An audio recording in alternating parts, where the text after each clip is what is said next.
দীর্ঘ ২ যুগের বেশি সময় ধরে ক্ষমতায় থাকার পর বিদ্রোহীদের হাতে পতন হয় সিরিয়ার প্রেসিডেন্ট বাশার আল আসাদের। এর মাধ্যমে পতন হয় দীর্ঘ ৫ দশকের বেশি সময় ধরে চলা পারিবারিক শাসনেরও। বহুল প্রত্যাশিত এই রাজনৈতিক পট পরিবর্তন নিয়ে মুখ খুলেছেন নির্বাচিত মার্কিন প্রেসিডেন্ট ডোনাল্ড ট্রাম্প। রোববার ট্রুথ সোশ্যালে দেয়া এক পোস্টে ট্রাম্প লিখেন, আসাদ চলে গেছেন, তিনি তার দেশ ছেড়ে পালিয়েছেন। আসাদের রক্ষাকর্তা ভ্লাদিমির পুতিনের নেতৃত্বাধীন রাশিয়া তাকে নিরাপত্তা দেওয়ার জন্য আর আগ্রহ দেখায়নি। রাশিয়ার কোনো কারণ নেই সিরিয়াতে উপস্থিত থাকার। এ সময় যুক্তরাষ্ট্রের ভূমিকা কী হবে তাও জানান ডোনাল্ড ট্রাম্প। ট্রাম্প জানান, ইউক্রেন যুদ্ধের কারণে সিরিয়ায় সমস্ত আগ্রহ হারিয়েছে রাশিয়া।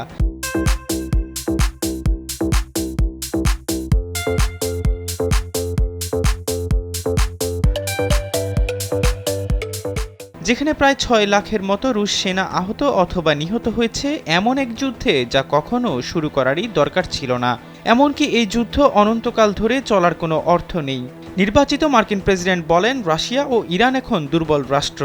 একটি ইউক্রেন যুদ্ধ ও দুর্বল অর্থনীতির কারণে, অন্যটি ইসরায়েলের দুর্দান্ত আক্রমণের কারণে।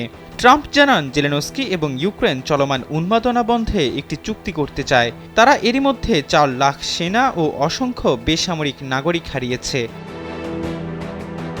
ট্রাম্প লিখেন, ইউক্রেন যুদ্ধ বন্ধে তাৎক্ষণিক যুদ্ধবিরতি এবং আলোচনা শুরু করা প্রয়োজন। এরই মধ্যে অনেক জীবন ও পরিবার ধ্বংস হয়ে গেছে এবং এমনটা চলছেই।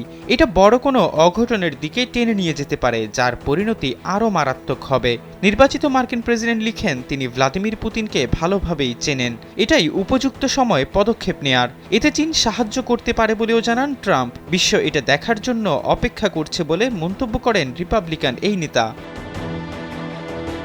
অন্যদিকে এক্সে দেয়া এক পোস্টে ট্রাম্প লিখেন, সাবেক প্রেসিডেন্ট ওবামা মরুভূমিতে নিজের সীমানা রেখাকে অসম্মান করেছেন, যার সুযোগ রাশিয়া নিয়েছে। সিরিয়াতে ওবামাকে বোকা দেখানো ছাড়া পুতিনের কোনো লাভ হয়নি বলেও মন্তব্য করেন ট্রাম্প। এ সময় মধ্যপ্রাচ্যের এ রাষ্ট্রটি নিয়ে যুক্তরাষ্ট্র কোনো মাথা ঘামাবে না বলেও স্পষ্ট করে জানান নির্বাচিত মার্কিন প্রেসিডেন্ট।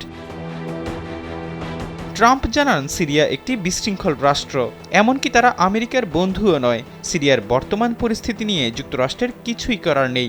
এটা যুক্তরাষ্ট্রের লড়াই নয়, বরং যারা সেখানে লড়ছে তাদের লড়তে দেয়া হোক।